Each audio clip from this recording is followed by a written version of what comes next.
And joining us now via the phone is the legend that is Phil Esposito. Espo, thanks so much for the time today. We really appreciate it. Congratulations on being inducted into the Lightning Hall of Fame, their first class of players, you along with Vinny Lecavalier and Martin St. Louis. And what was it like for you? What was the atmosphere like in the building that night?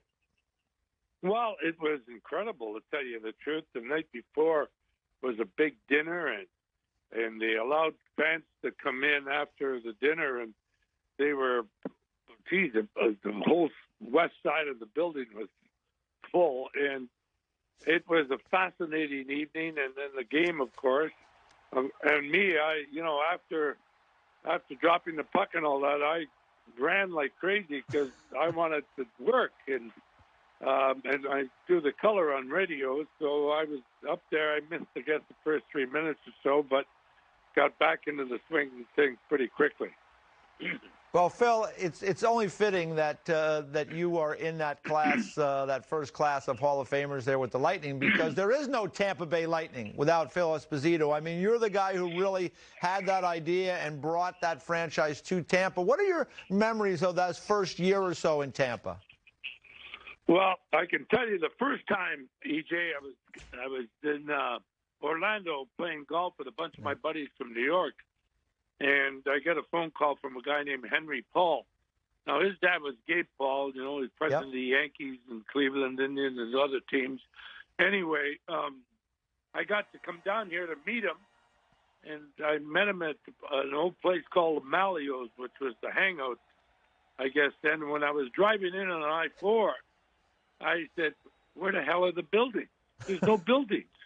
I mean, they had one building. It was the beer can building, we called it. And I couldn't understand how this could be the 12th largest television market in the country. Excuse me. And I didn't understand why, but of course I didn't know about Brandon and Clearwater and St. Pete and all the rest of the areas around here that made up the Tampa Bay area. And I just felt that because of EJ, excuse me a minute. I'm sorry. I don't know. I got a cold. Okay. Take your time, Phil. Excuse me. Take your time. Yeah, I got a cold, and it's driving me crazy. But anyway, so we sat down and had a meeting, and at the end of that meeting, I said to Henry, do you think hockey could survive here in the Tampa Bay area? And he says, well, we love our football, we love car crashes, we love boxing, and we love wrestling. Seems to me you got it all in hockey. And I said, I'm going to go for it. Are you with me? And he said, yes, I am. We shook hands. We've never had a piece of paper. We're still friends, and we're still partners. And we went, and that's how it started, man. It was when I got fired by the Rangers, I still had 4 years left in a contract. But I knew after 4 years I wouldn't be able to afford to live in New York. It doesn't seem like people get hired back in the sports world in New York.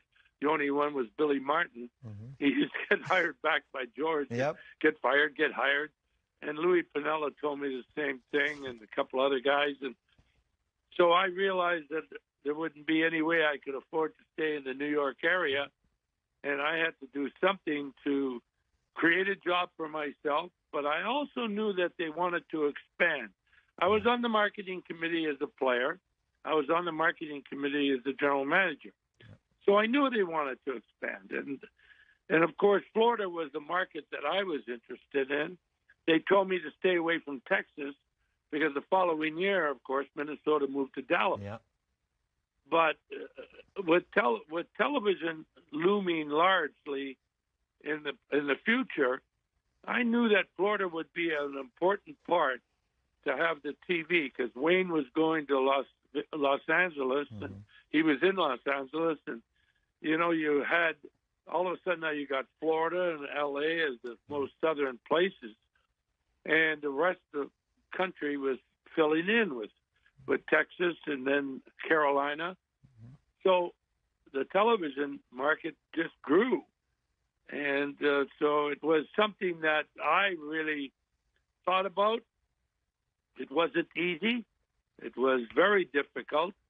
The first people that we had backed out on me in the last moment. And then I just went over to Japan, and I don't know how that happened, but we had raised $23 million ourselves, and came back. We were raising another 32, so we had $55 million, 50 for the franchise, and $5 million for operating capital. Yep, you were able to do it. So somehow, some way. Yes, we found a way, and the biggest problem, we knew we had to build the building. There's no doubt about that. And we weren't allowed to have a lease at the where they play baseball, the Tropicana Field they call it now, but we call it the Thunderdome. Mm-hmm. They wouldn't give me a lease because there was another group vying for a franchise here in the area. At the time, I heard rumors. I found out who it was. It was the Carmanis Group. We eventually bought Hartford and moved to Carolina. Yep. And Al Eagleson was part of their group. And I thought, oh, boy, because Eagle and I did not get along very well. There's a little history there. Oh, yeah. There was a little history. But we did the thing in 72, and we sort of tried to bury the hatchet, but we never did. But my brother and he were very close, and so was Bobby Clark with Al. And that's fine. You know, we're all different people. But this has been unbelievable. And I think about this. Okay, the Japanese were the first owners. And they weren't bad owners. They just didn't know anything about the sport. Yeah. They really didn't. And they couldn't understand how the budget went from $8 million that first year to almost 15, then to 19, then to 20 million. You know, they couldn't understand that. But you had to keep up with the market. Yeah. If you didn't have a chance.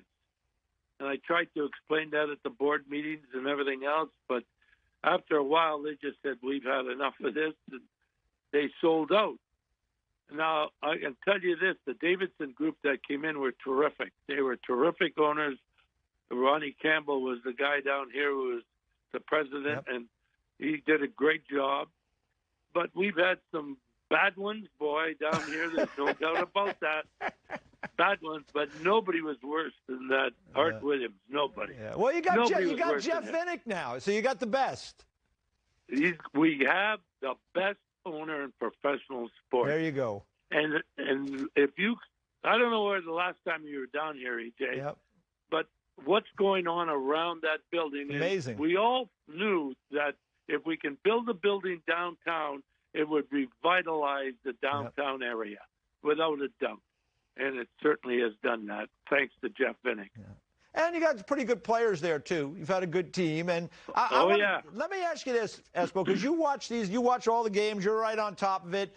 You had an unbelievable career. You played with great goalies, against them, with them. Your brother was one of the all-time great goalies ever to play, Tony Esposito. And you got Andre Vasilevsky there in net, and you get to watch him all the time. Again, you have this history. Where does Vasi rank for you among these great goalies? Well, as far as I'm concerned, he's right up there in the top 5 that I've seen in the game over my career. I always thought Terry Stotchuk was really, really good. As a matter of fact, I scored my very first goal against Terry Stotchuk in Detroit in the old Olympia. Yeah. And but I thought he was terrific. Glenn Hall was the guy that I played with in Chicago.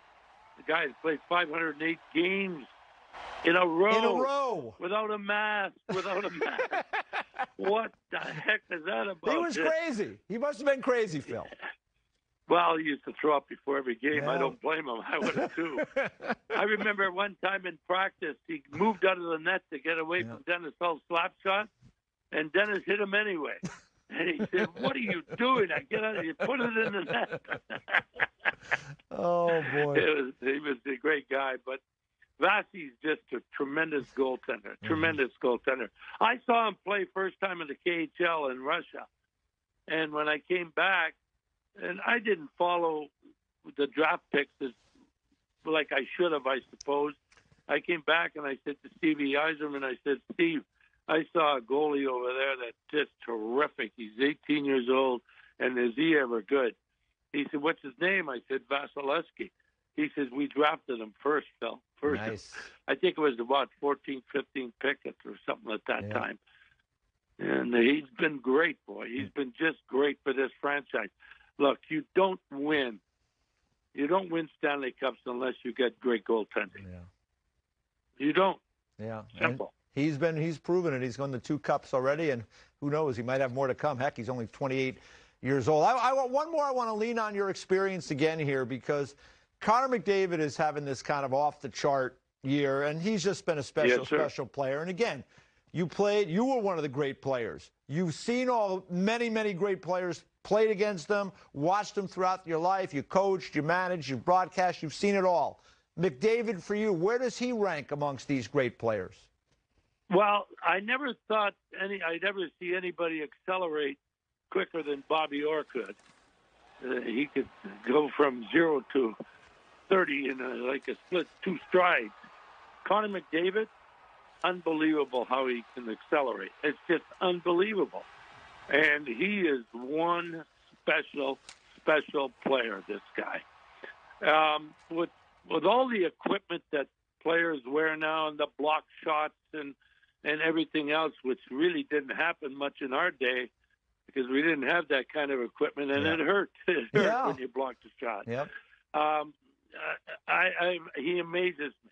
He absolutely amazes me. And he's just a terrific young man, and he's a terrific player. I don't think anybody accelerated like that. I know Paul Coffey was a great skater, but he didn't accelerate bingo like I don't know how I can explain it. He goes from 0 to 20 in a heartbeat. Okay. Yeah. I think you've explained it, Phil. I think you explained it really well. He goes quick, right?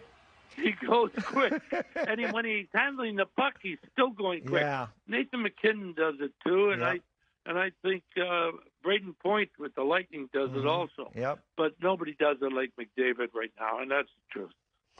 Phil, thank you so much for the time today. We really appreciate it. I know you're fighting through a cold there, so get better. Congratulations on going into that Lightning Hall of Fame. As I said at the start, if you're not there, Phil, at the start, there is no Tampa Bay Lightning. So you deserve it. Congratulations, and I look forward to seeing you soon down in Tampa next time I'm down that way. You know what's really great, EJ? Sometimes in life you dream about things. Yeah. And when I got fired by the Rangers, I didn't know what to do with my life. And I went back to when I was a kid. I always said, when I'm through playing, boy, I'd like to get into something and own part of a team and all that. And, boy, it came to fruition. Wow. Well, it's a great lesson for everyone. And, Phil, congratulations again on the honor. You deserve it. And, like I said, I look forward to seeing you soon. You got it, EJ. You take care, my friend.